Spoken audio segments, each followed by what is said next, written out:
안녕하세요, 우리 친구들 반갑습니다. 여러분의 국어 성적을 아름답게 만들어줄 아름국어 체리쌤입니다. 자, 우리 친구들 선생님과 함께 한방에 끝내는 문학갈래 특강 계속해서 공부하고 있습니다. 지난 시간까지 이제 시문학을 중심으로 함께 공부를 했다면요. 오늘부터는 이제 소설 문학입니다. 자, 운문. 그래서 운문이라고 해서 어떤 운율, 말의 리듬감이 느껴지는 바로 운문 문학을 쭉 공부하고 그에 대한 다양한 표현 방법과 갈래적 특징을 보았다면요. 이제는 줄글로 된 산문의 대표적 문학 갈래, 소설입니다. 자, 우리 친구들 소설 작품을요, 초등학교 때부터 쭉 공부해왔을 거고요. 앞으로 이제 고등학교 가서도 많은 작품들을 봅니다. 하나하나 선생님들이 다 일일이 알려줘서 머릿속에 암기하고 입력시키는 것이 아니고요. 우리 친구들이 직접 이제 작품들을 감상할 수 있는 능력이 필요하죠. 그러기에 앞서 소설에 대한 기본적인 기본 내용 선생님과 함께 정리해 보도록 하겠습니다. 자, 가장 기본은요, 소설이 무엇이냐부터 정리를 해야 되겠죠. 자, 소설의 정의입니다. 현실적으로 있음직한 이야기를 어떻게 하는 것이다 라고 되어 있는데요. 이제 소설의 정의는 우리 친구들이 지금까지 많이 들어왔을 법한 얘기, 바로 작가가 꾸며 쓴 글입니다. 자, 이 부분을 통해서 선생님과 함께 좀 정리를 해볼게요. 현실에서 있음직한 이야기입니다. 자, 우리가 이제 그 뒤에도 소설의 특성을 좀 볼 텐데요. 현실에 실제로 있었던 이야기가 아니라는 거예요. 그래서 있는 사실 그대로 경험이나 사실을 쓴 것은요, 우리 수필로 구분을 하고요. 자, 여기 보면 있음직하다라는 것을 개연적이다라고 해서 개연성을 말합니다. 현실에 있음직한 일이고요. 그것을 작가가 꾸몄었습니다. 그래서 우리가 이것을 사실이 아닌 허구, 꾸며진 이야기다라고서 허구성이라고 합니다. 자, 그래서 우리 내용 함께 보시면은요, 현실적으로 있음직한 이야기를 작가가 상상을 통해서 꾸며 쓴 일이다. 소설에 대한 정의, 이렇게 보시면 되겠습니다. 말하자면 만들어낸 얘기라는 거예요. 그런 겁니다. 그래서 만들어낸 이야기인데 그 안에 어떤 특성이 있는지 소설의 특성 선생님과 함께 정리해 보도록 할게요. 자, 소설의 특성 선생님과 함께 앞에서 좀 기본적인 내용들 소설의 정의로 보았는데요. 첫 번째 특성입니다. 작가가 상상해서 꾸며 쓴 거예요. 있는 사실 그대로가 아니라 꾸며 쓴 이야기다. 허구성의 특성을 지닙니다. 소설의 특성 중에 가장 중요한 특성이 바로 이 허구성입니다. 꾸며 쓴 이야기고요. 그 다음에 두 번째는요. 일정한 시간의 흐름에 따라 전개된다. 어디서 많이 들어봤는데요. 시간의 흐름에 따라서 줄거리가 전개된다. 이런 특성을 선생님과 함께 앞서서 바로 서사성이라고 했었죠. 자, 그 다음 세 번째는요. 진실성인데요. 우리가 이제 보통 이런 표현들을 씁니다. 선생님, 그럼 다 꾸며낸 이야기래요? 그러면 진실되지 않잖아요? 이러는데, 자, 사실과 진실은 다릅니다. 팩트하고 리얼리티는 다른 거예요. 그래서 우리가 함께 진실성이라는 건요, 그 내용이 진실된 내용을 담고 있다라는 거죠. 사실은 아니지만, 있는 사실을 그대로 쓴 건 아니지만요, 작가가 전달하고자 하는 주제, 그 안에 있는 것들을 궁극적으로 전달하기 위해서 허구적으로 꾸며 쓴 내용이지만, 그래서 그 주제를 전달하는 과정에 진실이 담겨 있다. 자, 꾸며낸 이야기지만 인생의 진실을 담고 있습니다. 교훈도 있고요. 희노애락 애호역, 바로 감정도 있고요. 그래서 작품 속에서 허구성이 있지만 진실성이 있다. 묶어서 기억하시면 되겠죠. 자, 그 다음 서술, 대화, 묘사에 전개되는 줄글의 형태이다. 자, 줄글이다. 선생님이 앞서 얘기했죠. 운문문학과 다르게 줄글 형태, 산문성이 있다. 라고 볼 수가 있죠. 자, 다음 보시면 현실 세계에서 일어날 법한 일을 다룬다. 선생님이 앞서 얘기했죠. 있음직한 일입니다. 있는 일이 아니고요. 있었던 일이 아니고요. 있음직한 일입니다. 자, 개연성이 있다. 마지막으로요. 소설은요. 예술성입니다. 그래서 언어로 표현한 예술작품이라고도 하는데요. 언어를 통해서 형식과 표현의 아름다움을 드러냅니다. 문학의 가장 기본적 요소 중에 바로 언어로 표현한 예술이다. 소설도 마찬가지로 문학이기 때문에 예술성이 있다. 이렇게 보실 수 있겠습니다. 자, 소설의 특성, 허구성, 역사성, 진실성, 산문성, 개연성, 예술성입니다. 자, 이렇게 선생님과 함께 소설의 특성 정리했습니다. 그렇다면 소설을 구성하고 있는 다양한 요소들 함께 살펴볼게요. 자, 소설의 3요소입니다. 우리가 이제 시의 3요소는 뭐였죠? 운율, 심상, 주제였죠. 소설의 3요소는요, 바로 첫 번째, 작가가 이야기에서 나타내고자 하는 중심 생각입니다. 우리가 방금 얘기했잖아요. 시에서요, 운율, 심상, 그 다음 뭐였어요? 주제. 자, 작가가 전달하고자 하는 바, 작가의 궁극적인 의도가 담겨있는 중심 생각은 바로 주제입니다. 자, 작품 속에서 전달하고자 하는 바가 분명하겠지요. 그래서 시문학에서도 주제가 3요소에 들어가지만요. 소설도 마찬가지로 3요소, 주제입니다. 자, 그 다음 보시면 인물, 사건, 배경을 통해 이루어지는 짜임새입니다. 짜임새, 바로 구성이죠. 그래서 여기서 중요한 부분은요. 우리가 뒤에서도 정리하겠지만 구성하는 세 가지 요소가 있죠. 인물과 사건과 배경을 통해서 바로 소설은 짜임새를 갖게 되죠. 구성이고요. 마지막 세 번째는요. 작가의 독특한 개성이 드러나는 문장 표현입니다. 문체죠. 그래서 소설 중에서 어떤 문체는 굉장히 화려하고 또 어떤 문체는 굉장히 소박하며 또 어떤 문체는 굉장히 길고 또 어떤 문체는 굉장히 간결합니다. 그래서 작가의 개성을 드러낼 수 있는 문장 표현, 문체까지 살펴볼 수 있죠. 다시 한번 물어볼게요. 소설의 3요소, 주제, 구성, 문체입니다. 자, 그 중에서도 선생님과 함께 살펴볼 것은요. 바로 소설의 구성, 주제, 문체였죠. 그 구성에 대해서 다시 한번 볼게요. 자, 구성을 이루고 있는 세 가지 요소가 또 따로 있었습니다. 자, 세 가지 무엇이죠? 그렇죠. 인물, 사건, 배경입니다. 이제 우리 선생님 어릴 때 이 학창 시절에 인사배 뭐 이렇게 뭐 외울 것도 없는데 그냥 그렇게 암기했어요. 그래서 인사배라고 했는데, 자, 소설의 구성 3요소를 보시면 첫 번째, 자, 우리가 이제 소설의 짜임새를 구성이라고 한다면 짜임새가 무엇으로 이루어지느냐? 인물과 사건과 배경으로 이루어진다. 이렇게 보시면 되는데 작가가 꾸며낸 인물, 사건을 일으키는 주체에 다양한 등장인물들이 있습니다. 자, 우리가 이제 그 뒤에 인물의 유형도 이제 살펴볼 테니까 좀 나중에 가서 좀 구체적으로 보고요. 그 다음에 등장인물들이 벌이는 갈등과 행동입니다. 자, 이 부분에서 볼 것은, 자, 소설은 무슨 문학이라고요? 갈등의 문학이라고 하잖아요. 그죠? 그래서 어떤 사건이 갈등해지는 과정이라고 보시면 되고요. 자, 그 다음 인물들이 행동하는 어떤 때와 장소입니다. 그래서 시간적 배경과 공간적 배경이라고 하죠. 이것을 모두 배경으로 볼 수 있고요. 좀 더 나아가서는요, 뭐 시대적 배경, 문화적 배경 등 다양한 배경들이 있습니다. 자, 그래서 이렇게 살펴보시면 되겠고요. 자, 선생님과 함께 이제 넘어가서 다음 내용으로 보도록 할게요. 자, 그렇다면 이제 소설을 이 3요소로 구성을 한다면요, 소설 전체 구성 단계가 있습니다. 친구들이요, 이 부분을 좀 잘 보셔야 되는데, 이 구성 단계는요, 무엇을 중심으로 이해한다? 그렇죠. 갈등을 중심으로 이해합니다. 그래서 갈등이 어떻게 전개되는지 그 양상으로 이제 5가지 구성 단계 보시면 되는데, 첫 번째, 인물과 배경을 소개하고 사건의 실마리가 제시되는 부분, 발단입니다. 발단. 두 번째, 사건이 진행되고 갈등이 일어납니다. 갈등이 이제 시작되는 단계, 전개. 그러다가 이 갈등이요, 점점 올라가요. 갈등이 좀 더 세집니다. 그래서 위기감이 더해지는 위기. 그러다 이 위기가요, 갈등의 최고조에 정점에 찍죠. 바로 절정입니다. 마지막은 갈등이 해소되고 사건이 마무리되는 결말. 자, 지금 그래프로 보자면요, 이렇게 갈 것 같아요. 발단, 전개, 위기, 절정 찍고 결말로. 자, 이렇게 해가지고 그래프 함께 살펴볼 수가 있고요. 다 소설의 이 5가지 5단계에서는요, 대부분 갈등 양상으로 본다. 그래서 모두들 이렇게 이해하시면 되겠습니다. 이 부분이 중요한 것은 우리가 작품을 감상할 때요, 소설 작품 중에서 어떤 발단, 전개, 위기, 절정, 결말 굳이 나눠보지 않더라도요, 이 부분이 소설의 구성 단계 중에 어디에 해당하느냐라고 묻는다면 이 기준을 통해서 우리 친구들이 알 수 있어야 문제도 잘 해결할 수 있다. 이렇게 보실 수 있겠죠. 그 다음으로 넘어가 볼게요. 자, 앞에서 이제 우리가 그 소설의 구성 3요소 인물, 사건, 배경 중에서요, 인물의 그 유형이 선생님 중요하다고 했는데요. 인물 유형을요, 이렇게 총 3가지로 구분할 수 있습니다. 선생님과 함께 정리해 볼게요.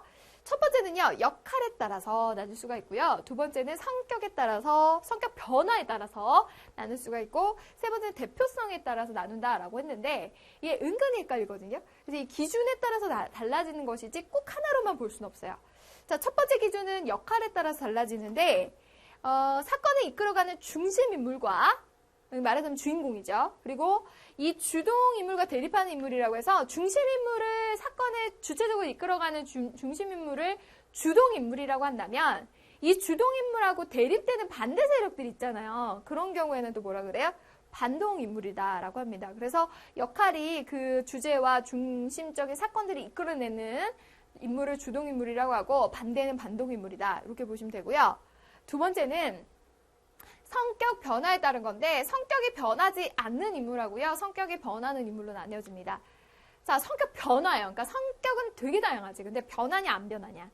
자, 평면 인물과 입체적 인물로 나뉘어집니다. 우리가 간단하게 보시면 돼요.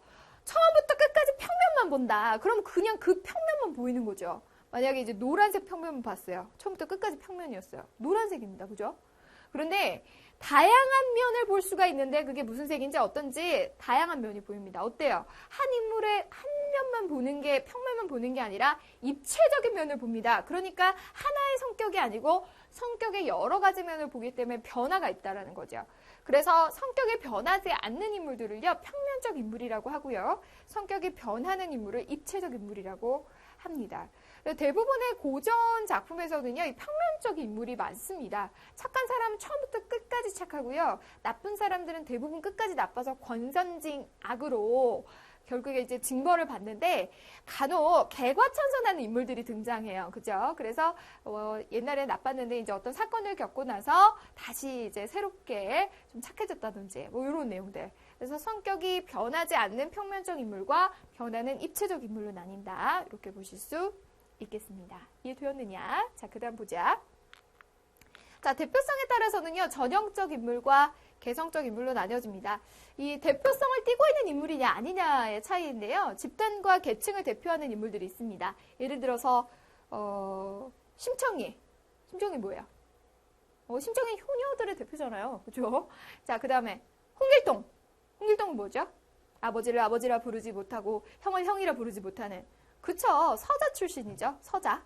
적서차별제도의 서자죠. 자, 이처럼 어떤 계층을 대표하는 전형적인 인물들이 있습니다.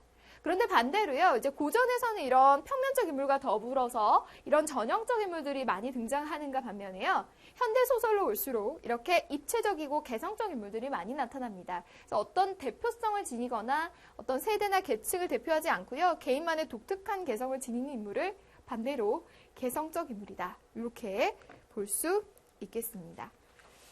자, 이렇게 선생님과 함께 계속해서 내용 살펴보고 있습니다. 어때요? 소설에 대해서 기본적인 개념들 뭐 알고는 있었습니다만 이렇게 다시 한번 정리해 보니까 훨씬 더 머릿속에 쏙쏙 정리가 되죠? 자, 이어진 내용으로 넘어가 볼게요.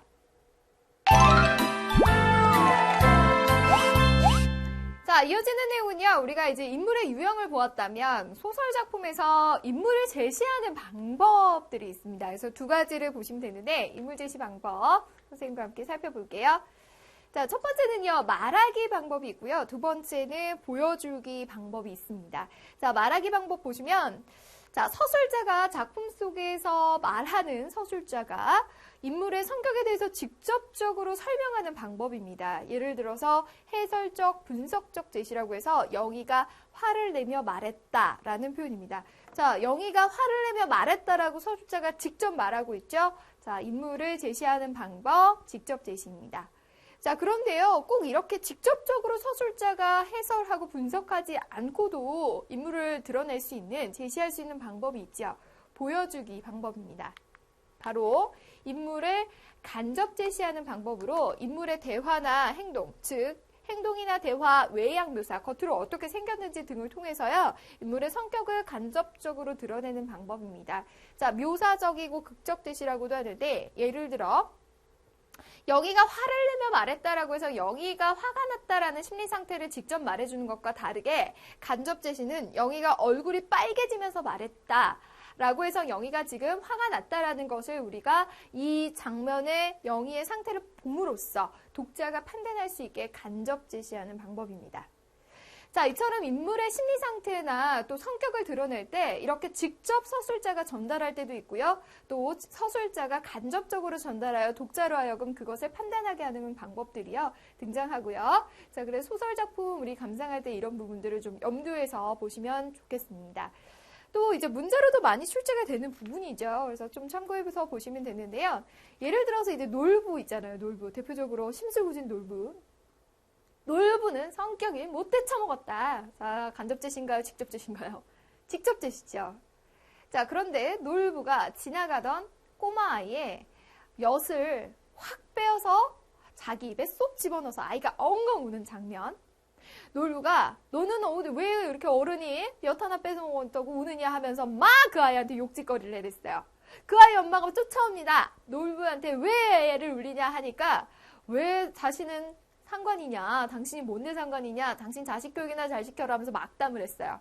자, 그 장면, 놀부의 행동과 또 그들의 대화를 제시했습니다. 놀부가 못됐다라는 말 한마디도 없지만 우리는 그것을 통해 놀부가 참 못됐구나, 심술궂구나, 나쁜 행동을 하는구나 판단할 수 있습니다. 그래서 직접 제시와 간접 제시 방법의 차이들요, 좀 이해하시고 구분하시면 되겠죠. 다음으로 넘어갈게요. 소설의 갈등입니다. 자, 소설은 갈등의 문학이라고 해도 과언이 아니죠. 그래서 우리가 앞서서 소설의 5가지 5단계를 정리할 때 발단, 전개, 위기, 절정, 결말이 모두 갈등의 양상을 통해서 갈등의 변화, 추이를 통해서 나타났습니다. 자, 갈등이란 무엇인지 함께 정리할게요. 어원을 살펴보시면요, 칡갈자의 등나무 등자입니다. 등나무에 칡넝쿨이 얽히설키 설켜있는 모양을 생각하시면 되는데요. 자, 이처럼 등장인물이 겪는 마음속의 대립, 내 마음속에서도 대립이 있죠. 또 등장인물과 그를 둘러싼 사람, 사회, 운명이 대립되는 상태입니다. 대립하는 겁니다. 화해하고 화합하는 게 아니고요. 대립하는 거죠. 자, 그래서 등나무에 칡넝쿨이 얽히설키 설켜있는 그런 복잡한 형태, 갈등, 대립상을 말하죠. 자, 이것이 대상에 따라서 이제 구분이 좀 되는데요. 갈등의 종류를 대상에 따라 2가지로 나뉘어집니다. 자, 먼저는요, 인물 내면 안에서 마음속에서 일어나는 갈등을 안에서 일어난다라고 해서 내적 갈등이라고 하고요. 또 인물과 어떤 외부적 대상과의 갈등을 우리는 외적 갈등이라고 합니다. 짜장면 먹을까, 짬뽕 먹을까? 누구나 한 번쯤 고민해 봤잖아요. 얼마나 많은 사람이 이 내적 갈등을 했는가 하니 짬짜면이 나왔습니다. 놀랍지 않니, 얘들아? 자, 이처럼 우리가요, 무엇을 할지를 결정하는 선택의 문제뿐만 아니라 등장인물 속에서 나타나는, 내면 속에서 나타나는 내적 갈등 굉장히 다양합니다. 예를 들어서 등장인물 중 주인공이 어떤 나쁜 행동을 하고 나서 양심의 가책을 느끼는 부분, 그 마음속 안에서 느껴지는 그런 모든 갈등 사항들, 바로 내적 갈등의 상황에 속하고요. 그 외부적 대상과의 갈등을 보는 외적 갈등은요, 총 3가지로 또 구분할 수 있겠습니다. 자, 외적 갈등의 종류 첫 번째, 등장인물과 인물 사이에서 일어난 갈등입니다. 인물 대 인물, 즉 개인과 개인 간의 갈등으로 가장 많이 등장하는 갈등의 양상이 아닌가 싶어요. 그래서 외적 갈등 중에서 사람과 사람 간의 갈등입니다. 자, 그 다음 개인 현실 속에 있는 사회적 현실과의 겪는 갈등, 사회와의 갈등, 또 운명과의 갈등, 운명 간의 갈등입니다. 개인과 운명 간의 갈등이죠. 대표적으로 보시면 개인과 사회와의 갈등은요, 그 인물이요, 처해져 있는 사회적 현실 때문에 겪는 갈등입니다. 제일 유명한 거 있잖아. 뭐예요? 아버지를 아버지라 부르지 못하고 형을 형이라 부르지 못했던 홍길동과 사회와의 갈등입니다. 자, 홍길동전은 대표적으로 개인과 사회와의 갈등이, 외적 갈등이 두드러지게 나타나는 작품인데요. 자, 홍길동은 적자와 서자가 차별을 당했던 시대에 그 사회와의 갈등이 있었기 때문이죠. 자, 그렇다면 운명은 무엇일까요? 대표적으로 개인과 운명의 갈등이 나타나는 소설은 우리 친구들이 읽어봤을 수도 있고 또 고등학교 가서 읽을 수도 있는데 역마라는 소설이 있습니다. 자, 역마라는 소설에서 주인공 성기는요, 역마살이 낀 주인공이에요. 그래서 어딘가에 정착하지 못하고 떠돌아다니면서 살 수밖에 없는 인물인데, 이 인물을 이 성기를 어머니가 너무 마음이 이렇게 아파가지고 예쁜 색시를 얻어주면 이제 정착하고 살지 않을까 싶어서 어찌저찌 해서 개연이라고 하는 예쁜 색시를 얻어줬더니 알고 보니까 이 개연이 이 성기의 엄마의 이복 여동생이었던 거예요. 너무나 막장 드라마인 거죠. 따라라란. 그죠? 근데 실제로 그렇습니다. 그래서 너무나 충격받은 나머지 성기는요, 역판을 꾸려서 그냥 자신에게 역마살이 낀 운명을 그냥 받아들입니다. 근데 그 받아들이기 전까지는요, 역마살이 낀 운명과 인물 간의 대단한 갈등들이 등장하죠. 자, 요렇게 운명과의 갈등. 한 사람이 외부적 대상 운명과의 갈등이기 때문에 외적 갈등에 속합니다. 좀 더 플래스해서 보시면은요, 개인과 자연 간의 갈등도 있겠죠. 노인과 바다 같은 소설에 해당합니다. 자, 어쨌든 내적 갈등과 외적 갈등 이렇게 살펴보시면 되고요. 꼭 사람과 사람 간의 갈등만 외적 갈등은 아니다라는 거 참고해서 보시면 되겠죠. 자, 그러면 소설은요, 갈등의 문학이라고 하는데 갈등의 역할은 무엇이 있을까요? 왜 갈등이 필요한 것일까요? 선생님과 함께 정리해 볼게요. 자, 소설에서 사건을 진행시키는 원동력입니다. 너무나 처음부터 이상적으로 모든 문제가 없는 그 아주 원만한 상태. 어떤 이야기가 전개되겠어요? 그쵸? 세상에 제일 재밌는 게 싸움 구경 아니야? 불 구경, 싸움 구경? 물론 싸움이나 불이 나면 안 되겠죠. 하지만 이 갈등이 있어야 이야기가 이끌어져 나가는 거예요. 도대체 어떻게 될까? 이 상황들. 자, 이야기의 원동력이에요. 두 번째, 사건 전개에 긴장감을 주고요. 마찬가지로 얘기했던 부분이죠. 흥미를 줍니다. 또 인물의 성격을 드러내고 주제를 나타내기도 합니다. 갈등을 통해 나타내고자 하는 바, 바로 작가가 전달하고자 하는 중심 생각, 주제와도 관련이 되죠. 그래서 갈등의 역할 이렇게 정리하시면 되겠습니다. 자, 우리가 소설작품 공부할 때 갈등 못지않게 중요하게 강조되는 부분이 바로 시점입니다. 자, 보면 소설에서 인물의 생각이나 성격, 행동, 사건들을 서술해서 나가는 방식이라고 되어 있는데 방식이나 관점이라고 되어 있습니다. 그래서 우리가 보통 이제 시점을요, 4가지로 나눌 수가 있는데 첫 번째는 서술자의 위치라고 했고요. 그 다음에 서술 범위에 따라서 달라진다. 자, 서술자가 작품 안에 있는 경우는 우리는 1인칭이라고 하는데요. 자, 등장인물 중에 있다는 거죠. 그래서 등장인물 중에 서술자가 있기 때문에 서술자가 자신을요, 나라고 지칭합니다. 나라는 표현이 있고 등장인물 중에 서술자가 있다. 그러면 1인칭인데 자, 서술 범위가 달라요. 자, 지금 보니까 나가 등장인물 중에 나라고 하는 서술자가요, 자신의 이야기를 전달합니다. 그래서 김유중의 봄봄에서도요, 서술자인 내가 나의 이야기, 나의 심정, 나의 답답함을 얘기했잖아요. 그렇죠? 그렇기 때문에 내가 자신의 이야기를 하기 때문에 자신이 주인공이고요. 바로 1인칭, 주인공 시점입니다. 자, 등장인물 중에서 서술자가 있는데 작품 속에 내가 다른 주인공, 다른 인물의 이야기를 전달하는 것을요, 우리는 1인칭 무슨 시점이라고 하죠? 관찰자 시점이라고 합니다. 자, 주요섭의 사랑 손님과 어머니라는 우리 굉장히 유명한 오키 있잖아요, 오키. 아저씨 달걀 좋아하고 오키 있잖아. 자, 여기서 어린아이 6살 난 오키는요, 어머니와 사랑 손님의 이야기를 관찰자 입장에서 서술자가 되어 전달합니다. 그래서 등장인물 중에 있기 때문에 1인칭이지만요, 자신의 이야기가 아닌 다른 인물, 즉 다른 인물이 주인공이죠. 그들의 이야기를 관찰해서 전달하는 시점, 1인칭 관찰자 시점입니다. 자, 그 다음에 이제 작품 밖에 서술자가 있어요. 그 경우에는요, 우리가 반대로 3인칭이라고 볼 수가 있는데요. 서술 범위에 따라서. 자, 먼저 서술자가 작품 외부에 있는데, 외부 중에서도 관찰자 입장에서 봅니다. 자, 서술 범위가요, 관찰한다라는 건 한계가 있습니다. 자, 보여지는 행동이나 말 정도만 관찰자 입장으로 객관적으로 전달할 수가 있는데요. 자, 김동인의 감자라는 소설 같은 경우 여기에 해당하고요. 우리 친구들을 보면 이 부분이 가장 좀 어려울 것 같아요.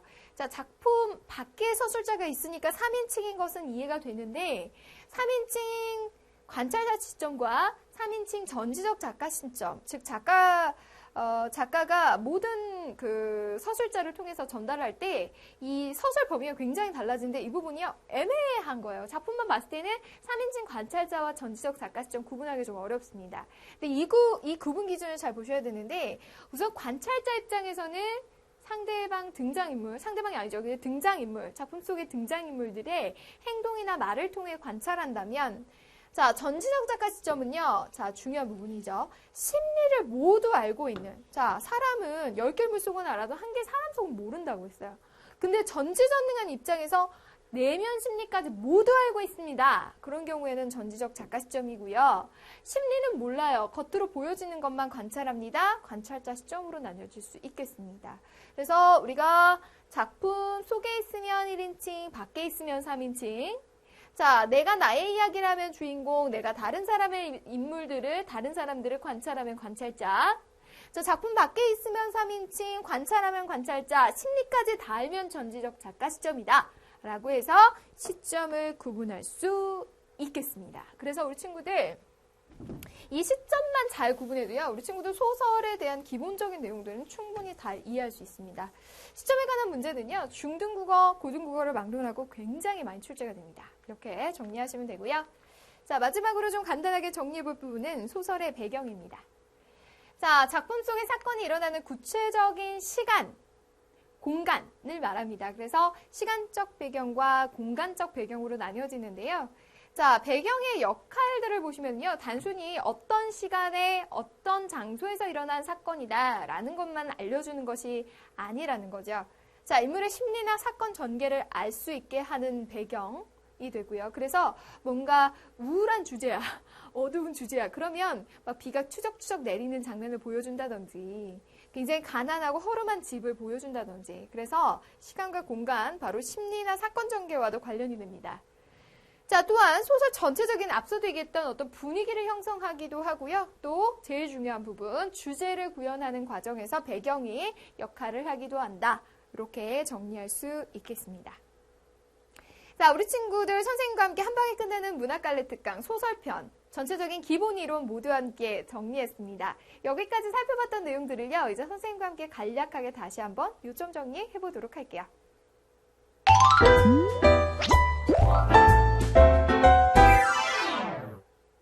자, 한 방에 끝나는 문학갈래 특강 선생님과 함께 소설편 보았고요. 지금까지 봤던 내용 핵심 정리해 보도록 하겠습니다.